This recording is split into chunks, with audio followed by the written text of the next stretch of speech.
Radhe Radhe friends, हमारे YouTube channel में आपका बहुत बहुत स्वागत है। बंधुओं, अब हम कार्तिक महात्मा का 12वां अध्याय श्रवण करेंगे। तो प्रेम से बोलिए विष्णु भगवान की जय। श्री नारद जी ने कहा, तब जलंधर को अपनी खोज में आते देखकर इंद्र आदि देवता भय कंपित होकर वहां से भाग निकले। भागकर वह वैकुंठ में भगवान विष्णु के पास पहुँचे। फिर देवताओं ने अपनी रक्षा के लिए उनकी स्तुति की। देवताओं की उस दीन वाणी को सुनकर करुणा सागर भगवान विष्णु ने उनसे कहा, देवताओं, तुम भय को त्याग दो, युद्ध में मैं शीघ्र ही उस जलंधर को देखूंगा। ऐसा कहने के साथ ही भगवान गरुड़ पर जा बैठे।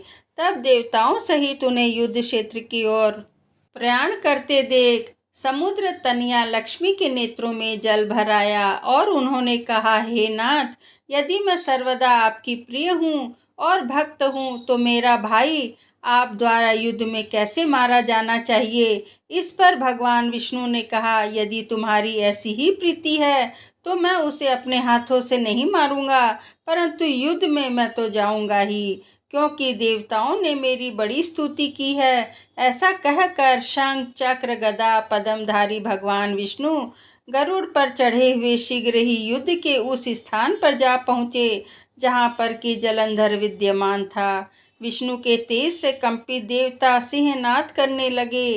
फिर तो अरुण के अनुज गरुड़ के पंखों की प्रबल वायु से पीड़ित हो दैत्य इस प्रकार घूमने लगे जैसे आंधी से बादल आकाश में घूमते हैं।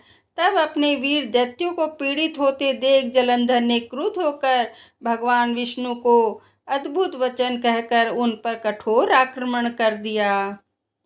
इस तरह कार्तिक महात्मा का 12वां अध्याय संपन्न हुआ। जय विष्णु भगवान की। बंधुओं, अब हम कार्तिक महात्मा का 13वां अध्याय श्रवण करेंगे। तो प्रेम से बोलिए विष्णु भगवान की जय। दैत्यों की तीक्ष्ण प्रहारों से व्याकुल देवता इधर उधर भागने लगे। तब इंद्र आदि को इस प्रकार भयभीत देखकर गरुड़ पर चढ़े भगवान युद्ध में आगे बढ़े। उन्होंने अपना सारंग नामक धनुष उठाकर बड़े जोर से टंकार किया। त्रिलोक गूंज उठा। पल मात्र में ही भगवान विष्णु ने हजारों दैत्यों के सिर काट गिराए। यह देखकर जलंधर ने क्रोध की सीमा न रही। फिर तो भगवान विष्णु और जलंधर का महान संग्राम हुआ। बाणों से आकाश भर गया। लोग आश्चर्य करने लगे। भगवान विष्णु ने अपने बाणों के वेग से उस दैत्य की ध्वजा, क्षेत्र और धनुष बाण काट डाले तथा एक बाण से उसकी छाती में प्रहार किया। इससे व्यथित हो उसने अपनी प्रचंड गदा उठा गरुड़ के मस्तक पर दे मारी। गरुड़ पृथ्वी पर गिर पड़ा। साथ ही क्रोध से उस दैत्य ने अपने होठ काटे और भगवान विष्णु की छाती में भी तीक्ष्ण बाण मारा। इसके उत्तर में भगवान विष्णु ने उसकी गदा काट दी और अपने सारंग धनुष पर बाण चढ़ाकर उसको बींधना आरंभ किया।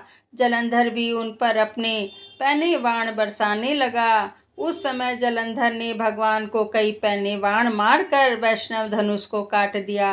धनुष कट जाने पर भगवान ने गदा ग्रहण कर ली और शीघ्र ही जलंधर को खींच कर मारी, परंतु उस अग्निवत अमोद गदा की मार से भी वह चलायमान न हुआ और मंदोर मत हाथी के समान उसे यानी गदा की मार को फूल की माला ही जान। साथ ही उस युद्ध दुर्मन में अत्यंत ही क्रोधित होकर अग्निमुख त्रिशूल उठाकर भगवान विष्णु पर छोड़ दिया।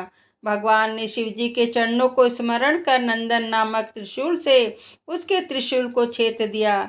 जलंधर ने झपट कर भगवान की छाती में एक मुष्टिक मारा। उसके उत्तर में भगवान विष्णु ने भी उसकी छाती पर अपनी मुष्टिका का प्रहार किया। फिर दोनों घुटने टेक कर बाहों और मुष्टिकों से बाहु युद्ध करने लगे। कितनी ही देर तक भगवान उसके साथ युद्ध करते रहे। जब वह कुछ श्रमित से हो गए तब सर्वश्रेष्ठ मायावी ने भगवान उस दैत्य से मेघवाणी में बोले कि हे रण दुर्मद दैत्य श्रेष्ठ, धन्य है जो इस महायुद्ध में इतने बड़े बड़े आयुधों से भी भयभीत न हुआ। तेरे इस युद्ध में मैं बड़ा खुश हूँ। तू जो चाहे वर मांग, मैं अदेय वस्तु भी आज तुझे दे दूंगा। मायावी भगवान विष्णु की ऐसी वाणी सुनकर जलंधर ने कहा कि हे भावुक, यदि आप मुझ पर खुश हैं तो यह वर दीजिए कि आप मेरी बहन के साथ तथा अपने सारे कुटुंबियों सहित मेरे घर पर निवास करें। नारद जी कहते हैं, उनके ऐसे वचन सुनकर भगवान को खेद तो हुआ, किंतु उसी क्षण उन देवेश ने तथास्तु कह दिया।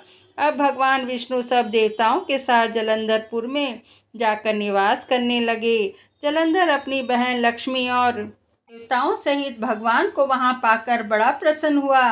फिर तो देवताओं के पास जो रत्न आदि थे उनके स्थानों पर दैत्यों को स्थापित करके जलंधर पृथ्वी पर आया।